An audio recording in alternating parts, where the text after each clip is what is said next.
तडफदार नेते आणि आमदारांच्या दृष्टिकोनातून मॉडर्न महाराष्ट्र कसा असणार आहे ते महाराष्ट्राला कसं घडवू इच्छितात याची चर्चा करण्यासाठी काँग्रेसचे आमदार धीरज देशमुख, भाजप आमदार राम सातपुते आपल्या बरोबर काही क्षणात जोडले जाणार आहेत.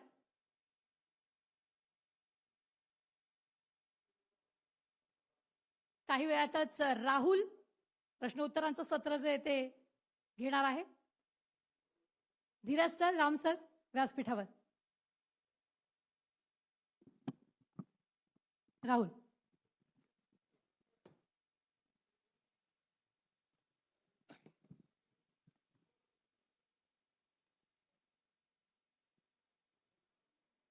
Yes, stand by.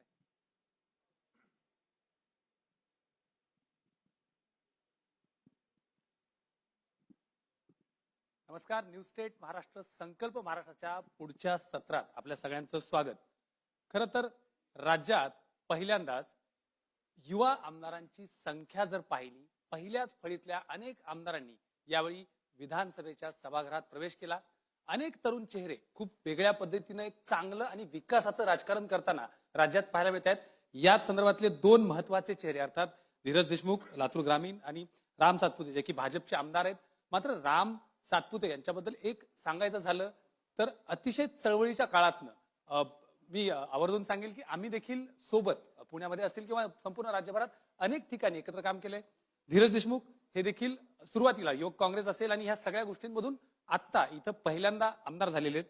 सुरुवात करतो रामपासून. अर्थात सत्ताधारी पक्ष आहे.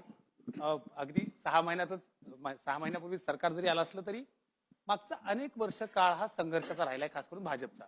पूर्ण काळ जो आहे तो 14 ते 19 मध्ये काढला. मात्र खूप जुनी भाजपचे आमदार म्हणून, एक युवा आमदार म्हणून, एक युवा नेता म्हणून काय नेमकं विजन बघताय संकल्प महाराष्ट्राकडे? कारण ज्या पद्धतीनं आत्ताच एक राजकारण पाहायला मिळते, अर्थात विकास तर आहेच मात्र राजकीय रंग देखील खूप कलगीतुरे त्याला रंगताना दिसत आहेत. काय विजन आहे? सर्वप्रथम मी न्यूज नेशनच्या न्यूज स्टेट महाराष्ट्र च्या नवीन चॅनलच्या शुभारंभ प्रसंगी सर्व टीमला खूप साऱ्या शुभेच्छा देतो. एक युवा आमदार म्हणून आम्हाला या ठिकाणी संधी दिली त्याबद्दल आपले धन्यवाद व्यक्त करतो. प्रामुख्यानं महाराष्ट्राच्या विकासाचा जर संकल्प एक युवा दृष्टिकोनातून जर पाहायचा झाला तर मी ग्रामीण महाराष्ट्रातला आमदार आहे. मी असेल, भैया असतील, आम्ही ग्रामीण भागातून येतो. तर ग्रामीण भागातील युवकांच्या दृष्टिकोनातून महाराष्ट्राचा विकास झाला पाहिजे हे आमचं व्हिजन आहे. प्रामुख्यानं त्या ठिकाणी मोठ्या प्रमाणात इन्फ्रास्ट्रक्चरल डेव्हलपमेंट महाराष्ट्राची होतीये. समृद्धी असेल किंवा एकंदरीतच माझ्या मतदारसंघातून जर पाहिलं आपण तर पालखी मार्ग असेल किंवा काल परवा फडणवीस आणि शिंदे आणि फडणवीस सरकारने घेतलेला 4000 कोटीचा प्रकल्प ज्या माझ्या मतदारसंघातील किंवा एकंदरीतच सातारा आणि सोलापूर जिल्ह्यातील अनेक तालुक्यांना त्या ठिकाणी दुष्काळापासून मुक्ती देणारा प्रकल्प केला.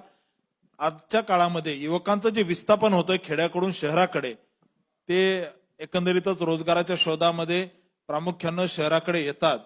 या सगळ्यांना कुठंतरी ब्रेक बसला पाहिजे. त्याच्यासाठी तिथल्या युवकांना रोजगार देण्यासाठी जे जे करता येईल ते आम्ही युवक आमदारांनी केलं पाहिजे आणि सरकारने केलं पाहिजे, ही त्या ठिकाणच्या ग्रामीण भागातील युवकांची अपेक्षा असते आणि त्यासाठी आम्ही काम करत असतो. आणि त्याच्यासाठी जे जे करावं लागेल ते सरकारने केलं पाहिजे आणि ते हे सरकार करताना आम्हाला दिसतं. याचा मला त्या ठिकाणी सरकार पक्षामधील आमदार म्हणून आनंद आहे. धीरजींकडे येतो. धीरजी, खरं तर एक संपूर्ण परिवाराला एक मोठा राजकीय वारसा लाभलाय. अशा वेळी जबाबदारी खूप वाढते. खास करून स्वर्गीय विलासराव देशमुख जे की मुख्यमंत्री राहिले, केंद्रीय मंत्री राहिले आणि राज्यावर आपण असं म्हणू की राजकारण आणि प्रशासन याची एक हाती पकड आपण त्यावेळी देखील पाहिली होती. ज्यावेळी घरात एवढा मोठा वारसा असतो त्यावेळी एक वेगळी जबाबदारी आणि कुठेतरी मोठ्या वटपक्षाखाली वाढणं हे खूप अडचणीचं असतं. कसा आहे एकंदरीत अनुभव? कारण पहिल्यांदा टर्म आहे आमदारची आणि त्यात ज्या पद्धतीनं हे सगळं राजकारण किंवा अनेक मुद्दे कळतात. काय नेमकी युवा आमदार म्हणून किंवा एक काँग्रेसचे आमदार म्हणून काय नेमकं विजन असेल? सर्वप्रथम मी आपल्या चॅनलला आणि ह्या नवीन सुरुवातीला शुभेच्छा देतो व आम्हाला ह्या मंचावर आम्हाला आमंत्रित केलं त्याबद्दल आपले आभारही व्यक्त करतो. आपण सांगितल्याप्रमाणे आणि आता रामने देखील सांगितलं की विलासराव देशमुख साहेबांचा एक विचाराचा वारसा काँग्रेस पक्षामध्ये अनेक वर्ष त्यांनी काम केलं आणि त्या माध्यमातून जेव्हा जेव्हा त्या पक्षाकडे सत्ता होती आणि पक्षाने त्यांच्यावर ही जबाबदारी दिली आणि महाराष्ट्राच्या राजकारणामध्ये त्यांना उच्चस्थानी काम करण्याचा अनुभव आणि संधी जेव्हा मिळाली आणि त्या माध्यमातून त्यांनी जे काही केलेलं काम आज ह्या अख्ख्या महाराष्ट्राच्या समोर आहे. अनेक वेळेस त्या सरकारमध्ये काम करत असताना अनेक प्रकल्प असतील किंवा महाराष्ट्राच्या विचाराचे विषय असतील किंवा महाराष्ट्राला प्रगती स्थानावर किंवा अव्वल स्थानावर नेण्यासाठी त्या वेळेस जे काही करावं लागत होतं त्या सरकारने ते केलं आणि ते यशस्वीपणाने पार देखील पाडलं. आणि राजकारणामध्ये सत्ता परिवर्तन हे एक साहजिक स्वाभाविक गोष्ट आहे. कुणाकडं जास्त काळ असेल, कुणाकडे कमी काळ असेल, पण प्रत्येक ते सरकार, प्रत्येक ते सत्ताधारी, प्रत्येक तो विचार हेच प्रयत्न करतो की आपलं राज्य हे महाराष्ट्र देशाच्या अग्रस्थानावर कसं राहील. महाराष्ट्रातल्या जनतेचे प्रश्न असतील, महाराष्ट्राच्या जनतेचे स्वप्न असतील, ही स्वप्न पूर्ती करण्यासाठी आपल्याला जे काही करावं लागेल ते काही करणं अपेक्षित आहे. लोकांचे स्वप्न पूर्ण करण्यासाठी खऱ्या अर्थानं सरकार असतात. सरकार कुणीतरी सत्तेत आहे आणि आपले स्वप्न पूर्तीसाठी नाही, पण जनतेची स्वप्नपूर्ती कशी होईल त्या माध्यमातून सरकारचा जास्त वेळ किंवा वापर झाला पाहिजे आणि त्याच्यामधून ती सगळी व्यवस्था झाली पाहिजे. घराण्यातून येत असताना एक अपेक्षा लोकांची असते. मीडिया आणि सोशल मीडियाच्या ह्याच्यामध्ये आपण युगामध्ये वाढत आहोत, त्यामुळे आम्हाला एक विशिष्ट चौकटीत बसवलं जातं आणि ते कधी कधी असं वाटतं की आम्हाला आमचं काम करत असताना प्रत्येक वेळेस आमची तुलना एका विशिष्ट व्यक्तीशी व त्याच्या सक्सेस रेशिओशी करणं कितपत योग्य आहे. म्हणजे कुणाला त्याच्या टॅलेंटप्रमाणे, त्याच्या क्षमतेप्रमाणे आखलं गेलं पाहिजे. कारण की प्रत्येक तरुणाची ती क्षमता असते की मी जेव्हा काहीतरी करायला सुरुवात केलेली आहे तर मला माझ्या क्षमतेप्रमाणे आखलं पाहिजे. माझी क्षमता माझ्या लोकांसाठी किती जास्त चांगली वापरली जाईल ह्याच्याकडे बघितलं पाहिजे. मी माझ्या काळामध्ये काय केलं. किंबहुना असंच होतं की ते एखाद्या विशिष्ट पक्षाचे आहेत, एखाद्या विशिष्ट घराण्याचे आहेत आणि त्यांची तुलना त्याच्याशी केली जाते. मग त्यांना कुठेतरी त्या चौकटीत बांधून ठेवणं हे कितपत योग्य आहे हाही विचार झाला पाहिजे. संकल्प महाराष्ट्रासारख्या कार्यक्रमात येताना विचार केला आणि आपण आज हा मुद्दा मांडतोय की महाराष्ट्राची येणाऱ्या काळातल्या येणाऱ्या पिढीची स्वप्न काय आहेत. आज आपण अमृत महोत्सव साजरा करतोय देशाचा. महाराष्ट्रालाही 60 वर्ष पूर्ण झालेली आहेत आणि येणाऱ्या 60 वर्षासाठी किंवा येणाऱ्या 75 वर्षासाठी आपल्याला काय करणं अपेक्षित आहे आणि ग्रामीण भागाचा विकास कसा होईल, ग्रामीण भागामध्ये सगळ्या उपाययोजना कशा पोहोचतील आणि ग्रामीण भागाचे जे तरुण आहेत की बहुतांश आपण बघतो की आता रामने सांगितलं की आपल्या भागातले तरुण शिक्षण घेतात, उच्च शिक्षण घेतात, चांगल्या पद्धतीनं स्पर्धा परीक्षेची तयारी करतात आणि त्यांची सगळी ओढ ही मुंबई, पुणे, मोठ्या वसाहतीकडं, मोठ्या महानगरपालिकेकडं त्यांची ओढ जात असते आणि तिथं त्यांना ती संधी मिळते किंवा उपलब्ध होते किंवा नाही. आणि मी नेहमी असा एक विचार डोक्यात येतो की आपली शिक्षण पद्धती की आपण लिटरसी कॅम्पेन चालवला, लोकांना लिटरेट केलं, लोकांना शिक्षित केलं, पण आता सुशिक्षित बेरोजगारांची संख्या ज्या झपाट्यानं वाढते तेवढ्याच क्षमतेनं इंडस्ट्रियलायझेशन म्हणा, कुठल्याही औद्योगिक क्षेत्रात म्हणा, रोजगार क्षमता वाढते किंवा नाही. कारण की आपण जेव्हा म्हणतो की मॉडर्नायझेशन, इंडस्ट्रियलायझेशन, कम्प्युटरायझेशन, आता आपण ड्रोन, सोशल मीडिया याच्यामध्ये मशिनीसोबत येणाऱ्या काळामध्ये कम्पीट करणार आहोत. येणारा काळ आपल्यासमोर प्रश्न एआयचा असणार आहे. म्हणजे ह्या एआय सोबत कम्पीट करत असताना आपलं जे मनुष्यबळ आहे त्याला योग्य ते स्थान मिळेल किंवा नाही आणि त्याचा विचार करत असताना आपण जे आज शिकवतोय, आपण जो अभ्यासक्रम आज आपल्या कॉलेजमध्ये शिक्षितांना देतोय त्याच्यासाठी त्यांना तयार करतोय किंवा नाही. कारण की ज्या झपाट्यानं ग्रॅज्युएटची संख्या वाढते तेवढ्या झपाट्यानं नोकरदार मिळत नाहीत. आपण प्रत्येक वेळेस बघतो. आता एमपीसीची परीक्षा असतील, सुशिक्षित बेरोजगारांचे विषय असतील, विविध आंदोलन आपल्याही माध्यमातून आपण बघतो. राम असतील, आम्ही असो, बऱ्याचदा युवकांचे प्रश्न घेऊन आम्ही सरकार कुणाचंही असेल त्यावेळेस त्यांच्या प्रश्नांना उत्तर देत असताना आम्हाला या सगळ्या प्रश्नांचं उत्तर अपेक्षित असतं लोकांना की आम्हाला जागा कधी मिळणार. अगदी. पण ह्या सगळ्या गोष्टीसाठी आपली व्यवस्था तयार आहे का. सरकारांनी आता ह्याच्याकडे लक्ष दिलं पाहिजे की जास्त रोजगार निर्मिती करण्यासाठी किंवा आपलं जी संख्याबळ आहे. कोविडच्या काळामध्ये आपण बघितलं असताल की सगळं काही ठप्प होतं, पण कृषी उद्योग हा आपल्या देशातल्या किंवा राज्यातल्या जीडीपी मध्ये भर देणारा हा एकमेव उच्चांकी क्षेत्र राहिला. तर कृषीसाठी करणं फार महत्वाचं आहे. आपल्या ग्रामीण भागामध्ये आता लातूरचं उदाहरण दिलं तर मोठ्या प्रमाणामध्ये आम्ही दुष्काळी भागात जरी असलो तर एक अतिशय चांगल्या पद्धतीचं सहकार मॉडेल आम्ही तिथं उभं करू शकलो. ऊस उत्पादक शेतकरी असेल, सोयाबीन डाळी उत्पादक शेतकरी असेल, जिल्हा बँकेचं मॉडेल असेल, तर असे जे चांगले मॉडेल आहेत, बाजूला सोलापूर जिल्हा असेल, कोल्हापूर असेल, ह्या सगळ्या जिल्हे जे चांगले आहेत त्यांच्यावर फोकस झाला पाहिजे की मुलांनी हे जिल्हे सोडून पुन्हा मुंबई न गाठण्यापेक्षा त्यांची व्यवस्था तिथं जर झाली, त्यांना त्याच दर्जाचं काम किंवा त्यांच्या टेक्नॉलॉजिकल एज्युकेशन म्हणा, त्यांचं ITIचे एज्युकेशन झालेले आहेत, त्यांना तिथे रोजगार कसा मिळेल? आणि सरकारांनी स्पेशल झोन्स जिथे हे रोजगार निर्मित होतील ह्याची व्यवस्था तिथे केली पाहिजे. म्हणजे अलीकडच्या काळामध्ये जर रोजगार आपण जागेवरच निर्माण केला आणि आपण जर आपली तुलना अमेरिका किंवा युरोप सोबत केली, युरोप हा मोठा भूखंड जरी असेल तर छोट्या छोट्या गावांमध्ये मोठे मोठे कामं होतात. बरोबर. सिलिकॉन व्हॅली सारख्या छोट्याशा एका शहरामध्ये सगळ्यात मोठं टेक्नॉलॉजिकल डेव्हलपमेंट होतं. पण अशीच जर सेंटर सोलापूर, लातूर, नागपूर मध्ये जर निर्माण करता आली आणि त्यांचा इन्फ्रास्ट्रक्चर सरकारने त्यांना जर तिथे सॅटेलाइट टाउन्स म्हणून जर घोषित केलं, स्मार्ट सिटीजचा विषय आपण घेतला, पण स्मार्ट विलेजेसचा विषय आपण कधी घेणार? जोपर्यंत गावातली लोक तिथेच त्यांना उपलब्धता मिळेल, त्यांना रोजगार तिथे निर्माण होईल. ही एक संकल्पना माझ्या मते वाटते की महाराष्ट्राला पुढे घेतली पाहिजे. परत एकदा रामकडे येतो. राम, खरं तर जे आता धीरजजींनी सांगितलं की अनेक ग्रामीण प्रश्न म्हणजे त्या ठिकाणी झोन्स बनवले पाहिजेत. तुम्ही स्वतः देखील अगदी ऊसतोड कामगारांचा प्रवास स्वतःहून पाहिलाय, तो सगळा भाग बघितला तर अनेक जण म्हणजे जे लिटरेचर यायला पाहिजे ते येत नाहीये.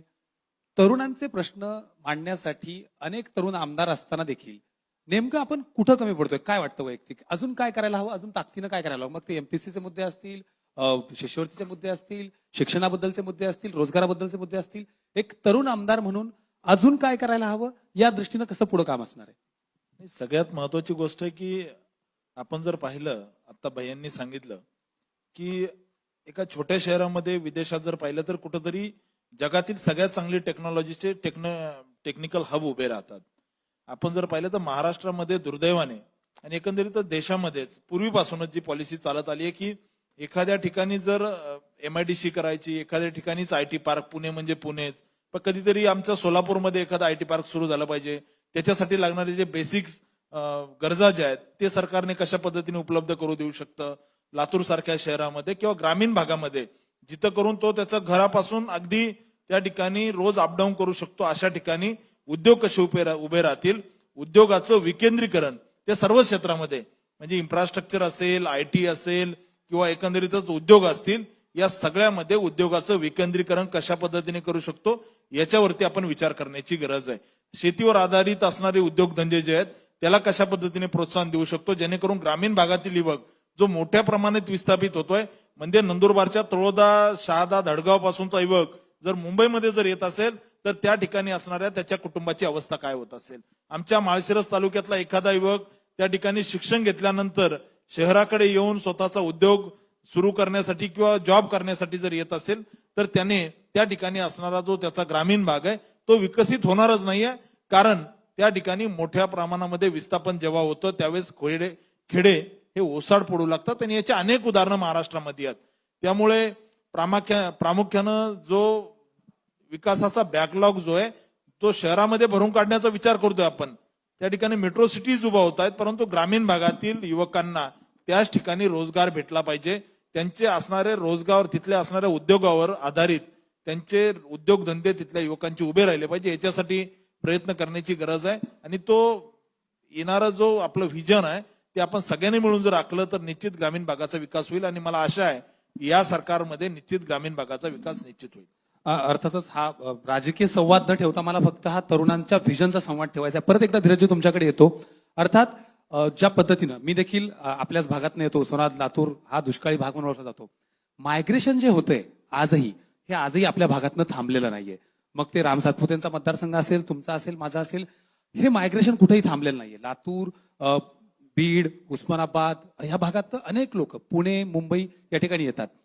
असं स्थानिक रोजगार निर्मितीसाठी किंवा शिक्षणाच्या पातळीत काही बदल व्हायला हवा का, की उत्पन्न देणारा किंवा रोजगार देणारं शिक्षण या पातळीवर एक तरुण आमदार म्हणून लॉंग टर्म असे काही विजन पाहता तुम्ही? कारण लातूर पॅटर्न तुम्ही जवळून बघितलेला आहे, आजही तो आहे. शेकडोंच्या संख्येनं खरं तर तिथली इकॉनॉमी जी आहे लातूरची ती पूर्ण त्या लातूर पॅटर्नवर डिपेंड आहे.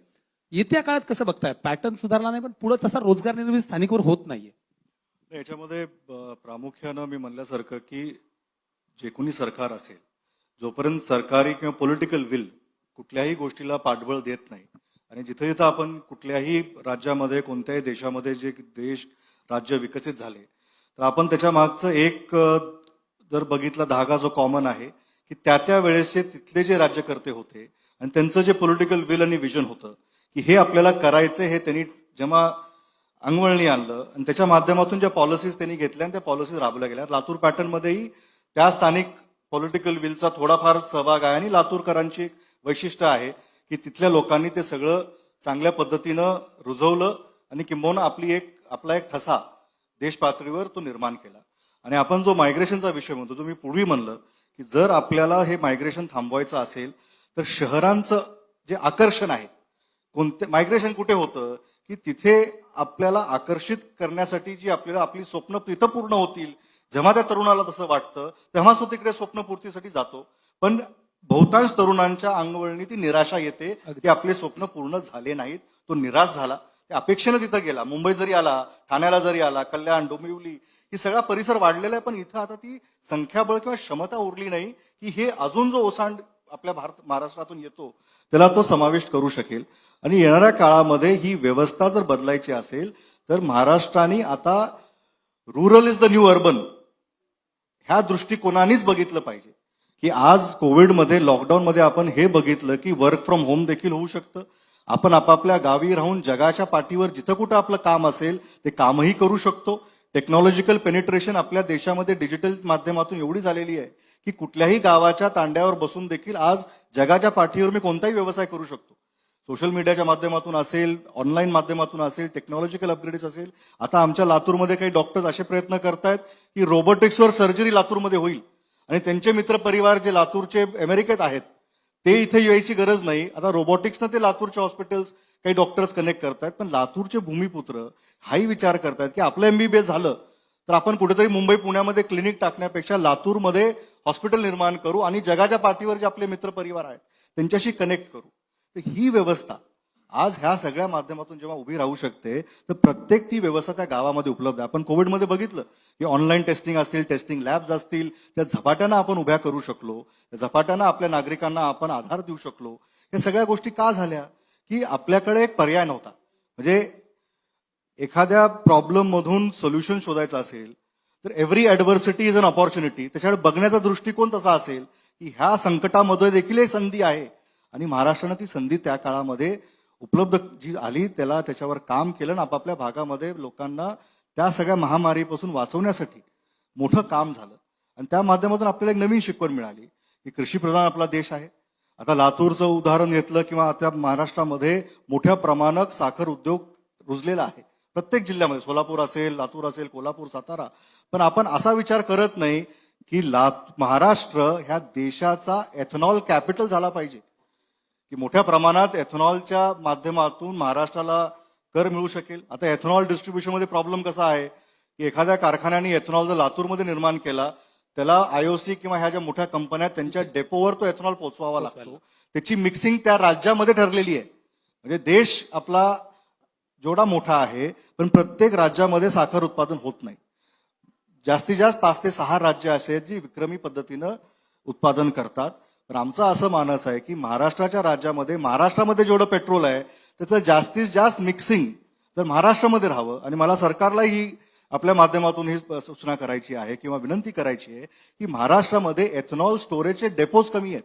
प्रत्येक कारखान्याकडे ती क्षमता वाढवण्याचा विषय नाही, पण हा इन्फ्रास्ट्रक्चरचा विषय आहे की महाराष्ट्रामध्ये ज्या प्रमाणामध्ये आपण एथनॉल निर्मिती करू शकतो, आज जे टार्गेट्स दिले गेलेले आहेत त्याच्या माध्यमातून येणाऱ्या काळामध्ये महाराष्ट्र शासनाने एक पॅकेज अशी व्यवस्था केली पाहिजे की महाराष्ट्रामध्ये ज्या जिल्ह्यांमध्ये ही व्यवस्था आहे, जिथं कारखानदारी चांगली आहे, जास्तीत जास्त इथेनॉल निर्मिती आपण जर केली तर देशाच्या पेट्रोल इम्पोर्टच्या बिलामध्ये आपण कपात आणू शकतो आणि त्याचा जादाचा भार हा महाराष्ट्र उचलू शकतो आणि ह्या क्षेत्रामध्ये येणाऱ्या काळामध्ये चांगलं विक्रमी उत्पादन होऊ शकतं. मला सलग एक तुम्हाला प्रश्न विचारायचा आहे की या सगळ्यामध्ये म्हणजे रोजगार उपलब्धीमध्ये आणि या सगळ्यामध्ये सरकारी इच्छाशक्ती याचा कितपत प्रभाव पडतो? कारण जर मी बरोबर असेल तर रेल्वे तयार करण्याचा जो प्रकल्प आहे तो केंद्रीय अवजड मंत्री स्वर्गीय विलासराव देशमुख असताना मान्य झाला होता.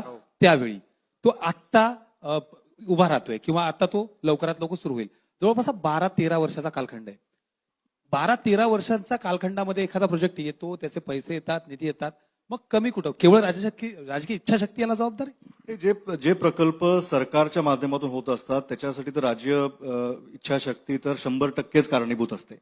कोणत्याही भागामध्ये कोणतीही व्यवस्था आणण्यासाठी आपल्याला एक मांडणी करून दिलेली गेलेली की ह्या पद्धतीनं हा विषय इथपर्यंत यायला पाहिजे. म्हणजे रेल्वे प्रकल्प आपण जो म्हणलात की विलासराव देशमुख साहेब देशाचे अवजड उद्योग मंत्री होते तेव्हा त्यांनी मंजूर केला, पण तो त्यांच्या लास्ट टर्मचा तो विषय होता. पण त्याच्यापूर्वी जर रेल्वेसारखा प्रकल्प आपल्या भागात यायचा असेल तर रेल्वे असली पाहिजे, रेल्वेचे रूळ असले पाहिजेत, नॅरोगेज ते ब्रॉडगेज असलं पाहिजे.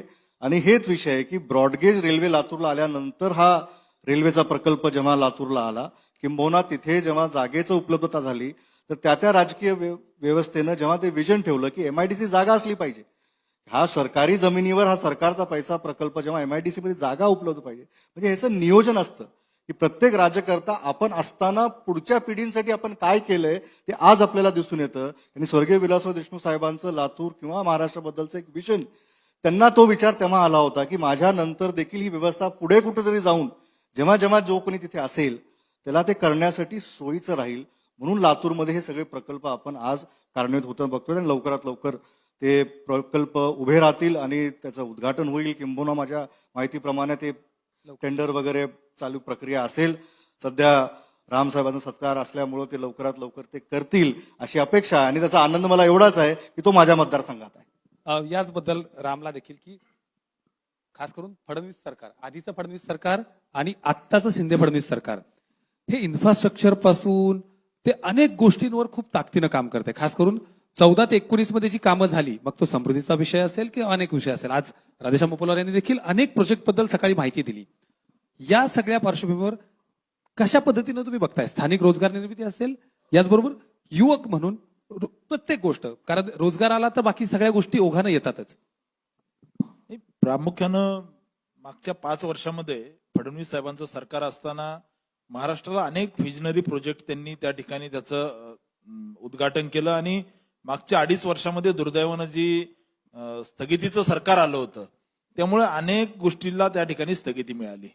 प्रामुख्यानं जर आमच्या खेड्यातील भाषेत जर बोलायचं झालं तर मागच्या 2.5 वर्षा काळामध्ये आयत्या पिठावर रेषा ओढायचं काम मागच्या सरकारने केलं. परंतु या सरकारच्या काळामध्ये अनेक चांगल्या नवीन इन्फ्रास्ट्रक्चर असणाऱ्या प्रोजेक्टला मान्यता मिळाली आहे. परवा दिवशीच्या ज्या कॅबिनेट झाली त्याच्यामध्ये माननीय मंत्री महोदय या ठिकाणी आहेत की 20,000 कोटीच्या प्रोजेक्टला जवळजवळ सँक्शन भेटलं. माझ्या मतदारसंघातील 4,000 कोटीच्या प्रोजेक्टला, जेणेकरून थेट ग्रामीण महाराष्ट्रातील युवक कशा पद्धतीने विकसित होऊ शकतो, शेतकरी कशा पद्धतीने विकसित होऊ शकतो, अशा पद्धतीचं व्हिजन ठेवून एक चांगल्या योजना आणण्याचं काम हे सरकार करतंय. प्रामुख्यानं MIDCचे विषय असतील. मागच्या सरकारच्या काळामध्ये 5 वर्ष जेव्हा देवेंद्रजींचं सरकार होतं त्यावेळेस त्या ठिकाणी हजारो कोटींची इन्व्हेस्टमेंट, नवे तर लाखो कोटींची इन्व्हेस्टमेंट महाराष्ट्रामध्ये आली. औरंगाबादच्या त्या ठिकाणी असणाऱ्या MIDCला पंचतारांकित MIDC झाली, सुप्याची MIDC असेल किंवा एकंदरीतच ग्रामीण महाराष्ट्राच्या विकासासाठी जे करता येईल ते करण्याचं काम केलं. आता राहिला विषय या सरकारच्या काळामध्ये, या मागच्या सरकारच्या काळामध्ये जे प्रोजेक्ट महाराष्ट्रामध्ये येणार होते, दुर्दैवानं त्या ठिकाणी राजकीय इच्छाशक्ती कमी होती. वेगवेगळे त्या ठिकाणी मंत्री जेलमध्ये जात होते किंवा जे काही घटना घडत होत्या त्यामुळे इन्व्हेस्टरला महाराष्ट्रामध्ये येताना त्या ठिकाणी भीती वाटत होती. 1 महिना सरकार झालेला आलं त्यानंतर अग्रवालचा जो त्या ठिकाणी फायबरचा प्रोजेक्ट आहे, सरकार विरोधी पक्षातल्या लोकांनी गवगवा केला की प्रोजेक्ट गेला. कुठला प्रोजेक्ट हा 1 महिन्यात येत नसतो आणि 1 महिन्यात जात नसतो. महाराष्ट्रामध्ये त्या ठिकाणी 1.5 लाख कोटीची इन्व्हेस्टमेंट त्या ठिकाणी दावोसमध्ये मुख्यमंत्र्यांनी महाराष्ट्राला आणली. याच्यामध्ये थेट सामान्य परिवारातील युवकांना रोजगार भेटणार आहे. त्या उद्योगावर आधारित असणारे जे उद्योगधंदे आहेत ते महाराष्ट्रामध्ये उभं राहतील आणि लाखो लोकांना रोजगार भेटेल. मला असं वाटतं की ग्रामीण महाराष्ट्राच्या विकासासाठी जेव्हा केव्हा विकास करायचा आपल्याला त्यावेळेस राज्यकर्त्यांकडे इच्छाशक्ती असणं ही सगळ्यात महत्वाची गोष्ट आहे.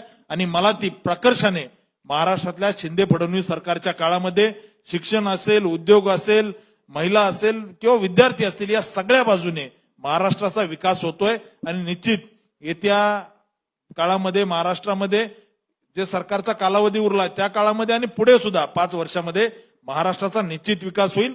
महाराष्ट्राचं जे डबल इंजिनचं सरकार आहे, केंद्र आणि राज्य सरकारच्या मदतीने महाराष्ट्रातली शिंदे फडणवीस साहेबांची जी जोडी आहे, मुख्यमंत्री आणि उपमुख्यमंत्री महोदयाची ही महाराष्ट्राच्या वाड्या वस्तीवरती, तांड्यावरती, खेड्यापाड्यामध्ये विकासाची गंगा घेऊन जातील. हा मला एक युवक आमदार म्हणून विश्वास आहे आणि भविष्यात या सगळ्या गोष्टीचे आपण साक्षीदार असाल हा मला विश्वास आहे. एक युवा आमदार म्हणून परत तुमच्यापासूनच सुरुवात. राजकारणात येणाऱ्या तरुणांचा ओघ काहीसा कमी झालाय का? जर झाला असेल तर त्याची कारणं काय?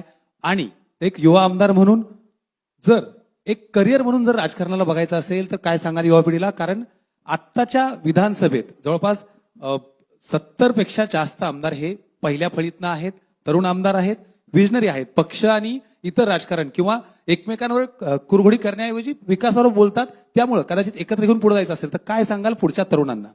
नाही, सगळ्यात महत्वाची गोष्ट आहे की तरुणांना, मी सामान्य परिवारातून आलेलो आहे, तरुणांना राजकारणात येताना सगळ्यात महत्वाची गोष्ट वाटते की राजकारणामध्ये पैसा असेल तरच यश मिळतं.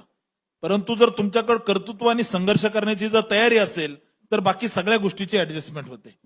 त्या ठिकाणी सामान्य परिवारातून जेव्हा राजकारणाकडे पाहण्याची दृष्टिकोन तरुण त्या ठिकाणी दृष्टिकोनातून पाहतो, सामान्य परिवारातील तरुण, त्यावेळेस त्याच्या लक्षामध्ये येतं की राजकारण हे धनदांडग्या लोकांचंच आहे. राजकारणामध्ये मनी आणि मसल पॉवर अशा पद्धतीने लागतं. परंतु तुम्ही जर चांगले कामं जर करत गेले, थेट तुम्ही आमदार खासदार होणार नाही, परंतु तुम्ही त्या ठिकाणी ग्रामपंचायत पासून जिल्हा परिषद, पंचायत समिती, हळूहळू तुम्ही त्या असणाऱ्या स्थानिक स्वराज्य संस्थेमधून सुद्धा राजकारण करू शकतो. राजकारणाकडे तरुणाईचं जर आत्ताचा दृष्टिकोन जर पाहिला तर राजकारण त्या ठिकाणी वेगवेगळ्या गोष्टी आणि रिसोर्सेस असल्या तरच तुम्ही यशस्वी होऊ शकता. ह्या दृष्टिकोनातून तरुण पाहतो. मला असं वाटतं की लाखोचा लोंढा एमपीएससी कडे ज्या डेडिकेशनने जातोय आणि आपल्याला एमपीएससी मधून अधिकारी व्हायचंय, अधिकारी होण्याला विरोध नाहीये, परंतु तुमची कॅपॅसिटी जी आहे ते पाहून जर तुम्ही एमपीएससीच्या जर 2% जरी मेहनत त्या ठिकाणी सामाजिक क्षेत्रामध्ये केली तर राजकारणामध्ये यश मिळतं. निश्चितपणे मला असं वाटतं की तरुणांनी राजकारणाकडे आलं पाहिजे. थोडासा संघर्ष करावा लागेल, राजकीय कुरघोड्या असतात, संघर्ष सगळ्या ठिकाणी असतो, परंतु जर तुम्ही जर डेडिकेटेडली जर स्वतःला वाहून घेतलं सामाजिक कार्यामध्ये तर राजकारणामध्ये यश मिळतं. याचे अनेक उदाहरणं आहेत आणि त्याच्यामध्ये सगळ्यात अनेक उदाहरणं आहेत. त्याच्यामध्ये मी असेल, देवेंद्र भोयार असेल किंवा असे अनेक आमदार आहेत ज्याची राजकीय पार्श्वभूमी काही नाहीये, ज्याच्या आईवडिलांनी कधी ग्रामपंचायत सुद्धा लढलेली नाहीये, त्यांचा मुलगा मी या ठिकाणी आमदार झालेलो आहे. आपण महाराष्ट्रातले अनेक उदाहरणं पाहू शकतो. माननीय विलासरावजी असतील, माननीय पवार साहेब असतील, असे अनेक नेते जे आहेत जे ग्राउंडवरून काम करून संघर्ष करून आलेले आहेत आणि त्यांना यश मिळालेलं आहे. नवे नवे तर महाराष्ट्रातल्या परमोच्च पदावर, सगळ्यात मोठ्या पदावर ते बसलेले आहेत. कारण कष्ट, संघर्ष आणि त्या ठिकाणी एक विजन जर तुम्ही जर तरुणांना दाखवलं तर तरुणाई तुम्हाला डोक्यावर घेते. याचे अनेक उदाहरणं महाराष्ट्रामध्ये आहेत आणि येत्या काळामध्ये महाराष्ट्रातील तरुणांनी राजकारणामध्ये आलं पाहिजे. सामाजिक क्षेत्रातून राजकारणामध्ये आलं तर ते अधिक प्रभावीपणे लॉंग टर्म राहतं आणि ते टिकून राहतं. तरुणांनी निश्चित राजकारणाकडे आलं पाहिजे. धीरज, तुम्हाला देखील हा शेवटचा प्रश्न. जरी राजकीय वारसा असला तरी तुम्ही देखील चळवळीत आलात, मग ती युवक काँग्रेस असेल आणि सगळ्यांनी ते कमावलं, म्हणजे अगदी संपूर्ण मतदारसंघ फिरण्यापासून ते राज्यभरात देखील तुम्ही प्रवास केलाय. राजकीय वारशाचा फारसा उपयोग तुमच्या आमदारकीला झाला असं वैयक्तिक आम्हाला देखील वाटत नाही. तुम्ही काय सांगाल तरुण पिढीला राजकारणासंदर्भात? यानंतर शेवटचा प्रश्न. नाही, राजकारणामध्ये तरुणांनी आवर्जून लक्ष दिलं पाहिजे. किंबहुना आज ज्यांचे उदाहरणं आपण लोकांसमोर मांडतो किंवा ठेवतो किंवा त्यांचं कार्य बघतो ते सर्व आपल्या काळामधले तरुणच होते. त्यांनीही त्या त्या वेळेस तरुण चळवळीतूनच सुरुवात केली होती. पवार साहेब असतील, देशमुख साहेब असतील, पंडितजी असतील, राजीव गांधी असतील, हे सगळे त्या काळातले तरुण होते आणि त्यांनी प्रत्येकाने आपल्या विचारातून, विश्वासातून लोकांपर्यंत जे विजन त्यांचं ठेवलं आणि त्या माध्यमातून त्यांनी जे कामं केली, आज आपण त्या सगळ्यांच्या कामाची अनुभूती घेत आहोत की जे विकासाची कामं त्यावेळेस घेतली आज देखील ते सगळे महाराष्ट्राच्या किंवा देशाच्या जडणघडणीमध्ये आज उपयोगी आहेत. आयआयएमच्या निर्मितीपासून आज तुम्ही जो मराठवाडा कोच फॅक्टरीचं उदाहरण देताय, कुठेतरी ती परंपरा, एक चांगला विचार लोकांच्या विकासासाठी त्या त्या काळातल्या तरुणांनी तो पुढाकार घेतला. राजकीय वारसा असणं आजच्या तारखेमध्ये तो अडव्हान्टेज नाही, मी कुठेतरी डिसएडव्हान्टेज म्हणेन. कारण की मी पहिलंच सांगितलं आपल्या ह्याच्यामध्ये की एका विशिष्ट चौकटीमध्ये आम्हाला तिथं ठेवलं जातं आणि त्याच्यामध्येच आमचं कार्य बांधलं जाईल किंवा त्याच्यामधून तुम्हाला तुमचं काहीतरी कार्य सिद्ध करावं लागतं. आणि लोकांसमोर जोपर्यंत तुम्ही थेट प्रत्यक्षपणे तुमचं विजन काय, तुम्ही का म्हणून राजकारणात येता, हे जोपर्यंत लोकांना पटत नाही ना, आता कुणीही आपल्याला फक्त अमुक अमुक ह्या घराण्याचा असेल, अमुक पक्षाचा असेल, अमुक उमेदवारी मिळाली असेल, पण कर्तृत्व सिद्ध झाल्याशिवाय किंवा लोकांनी तुम्हाला तपासून घेतल्याशिवाय ते तुम्हाला मतदान करत नाहीत. कारण की आज मीडिया असेल, न्यूज असेल, इन्फॉर्मेशन असेल, आणि सगळ्यांना सगळे गोष्टी बाबी आपल्या साध्या डिव्हाइसवर उपलब्ध आहेत. त्यामुळे ते सगळं तपासून बघतात. तुमचं हिस्ट्री, जॉग्रफी, तुम्ही कसे आहात, कसे नाही आहात, तुम्ही कोणत्या मुद्द्यांवर आहात, तुम्ही कोणत्या विचाराचा मांडणी करणारे आहात, हे सगळ्या गोष्टी ते तुम्हाला देतात. एखाद्या वेळेस संधी जेव्हा मिळते, पण संधी मिळाल्यानंतर तुम्ही त्या संधीचं काय करता हे अजून बारकाईनं, म्हणजे आता राम असतील किंवा मी असेल, दोघालाही त्याच संघर्षातून पुढे जायचं. ती अग्निपरीक्षा द्यायची आहे. आता आमची ही पहिली टर्म आहे. पहिल्या टर्म मध्ये आम्ही 3 वर्षात त्यांचं अर्ध सरकार, आमचं अर्ध सरकार, काय कोणी केलं, जेव्हा केव्हा निवडणुका लागतील, हे सगळं आम्हाला लोकांसमोर ठेवावं लागेल. आणि परत एकदा त्यांचा आशीर्वाद घेण्यासाठी आम्हाला जेव्हा त्यांच्याकडे जावं लागेल, हे सगळं काही लोक बघतायत. आणि हे सगळं माप घेऊनच येणाऱ्या काळामध्ये ह्या सगळ्या गोष्टींचा विषय पुढच्या निवडणुकीपर्यंत होईल. खूप खूप धन्यवाद. पक्षाच्या पलीकडे जाऊन कुठेतरी सर्व तरुण आमदार एक चांगलं काम यापुढे देखील करत. ह्या सदिच्छा खरं तर राजकारणच्या पलीकडे जाऊन आणि याचबरोबर माध्यमांशी फार संबंध न ठेवता देखील आपलं काम करत राहणाऱ्यांचाच ओघडा ऊर्जा आहे तरुण आमदार. त्यामुळं येत्या काळात देखील आज त्यांनी आपल्याला वेळ दिलाय, अशाच पद्धतीने आपल्याला वेळ देत राहतील ह्याच सदिच्छा व्यक्त करतो. खूप खूप धन्यवाद. न्यूज स्टेट महाराष्ट्राच्या पुढच्या सत्रात लवकरच भेटूयात. रुबीना. धन्यवाद राहुल, धन्यवाद धीरजजी आणि धन्यवाद रामजी. सुभाष सरांना विनंती करते की त्यांनी सन्मान चिन्ह देऊन या युवा नेत्यांचं सन्मान व्यासपीठावर करावं.